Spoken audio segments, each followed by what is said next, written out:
تو آئے ناظرین بڑھتے ہیں اپنے خاص خبر کی طرف۔ ہماری یہ خاص خبر ہے اس فتوے سے متعلق جس نے عالم اسلام کو غور و خوض کرنے کے لیے اور فکر کرنے کے لیے مجبور کر دیا ہے۔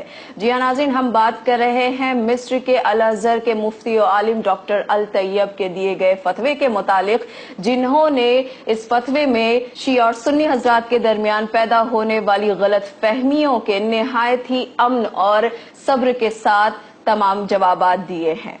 اس فتوے سے متعلق یہ بھی بات بتائی جا رہی ہے کہ یہ فتویٰ عالم اسلام کے لیے نہایت ہی تاریخ رقم کر دینے والا ہے۔ ساتھ ہی ساتھ ہر کسی کو آج ضرورت ہے اسے سننے اور اسے سمجھنے کی۔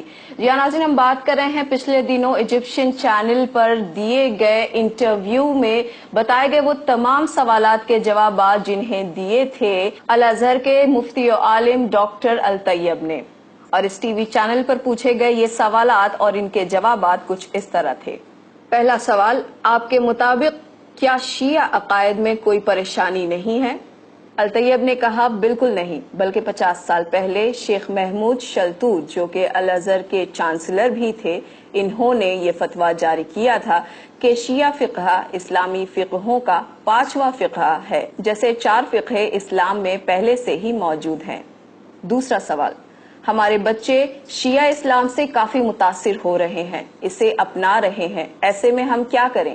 ایسے بچوں کو اس فقہ کو اپنانے دیں، انہیں تبدیل ہونے دیں۔ کیا ہم کچھ کہتے ہیں جب کوئی مالکی یا حنفی جماعت کو چھوڑ دیتا ہے؟ یہ بچے بس 4تھے فقہ کو چھوڑ کر 5ویں فقہ کو اپنا رہے ہیں، جو کہ لائق تنقید نہیں ہے۔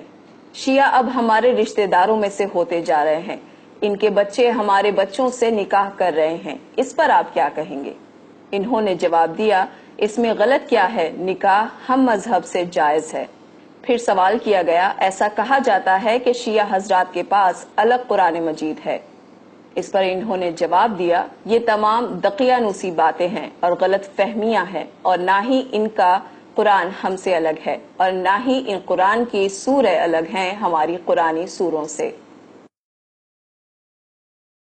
23 سعودی عرب کے علماء نے فتویٰ جاری کیا ہے کہ شیعہ کافر ہیں۔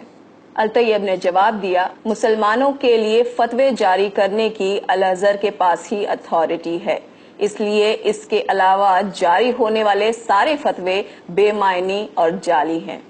تو پھر آخر فرق کہاں باقی رہا؟ شیعہ اور سنی میں کیا فرق ہے اور ان کے کیا معنی ہیں؟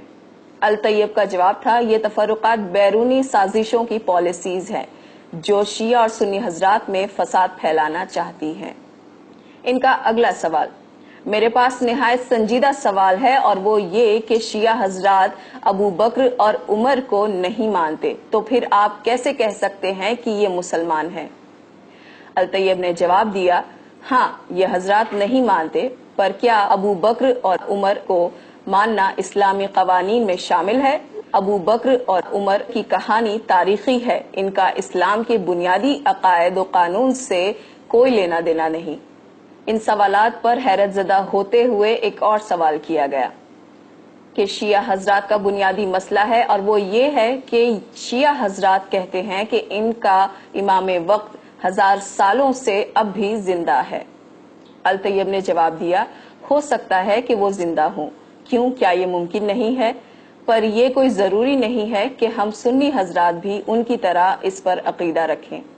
آخر میں ان سے سوال کیا گیا، امام محمد تقی علیہ السلام کے حوالے سے رپورٹر نے پوچھا کہ شیعہ حضرات کا یہ بھی ماننا ہے کہ ان کے ایک امام کو امامت 8ویں سال میں ملی، کیا یہ ممکن ہے کہ 8 سال کے بچے کو امامت ملے؟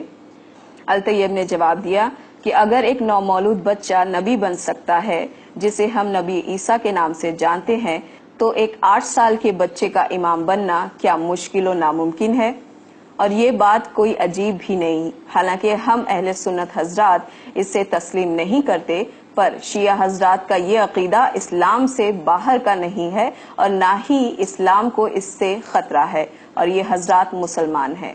اور اس طرح الازہر کے مفتی و عالم نے ان تمام جوابات کے ساتھ یہ ثابت کر دیا کہ اسلام میں صبر و تحمل اب بھی باقی ہے، اور اس میں اتحاد دنیا کے سامنے لانا نہایت ہی ضروری ہے۔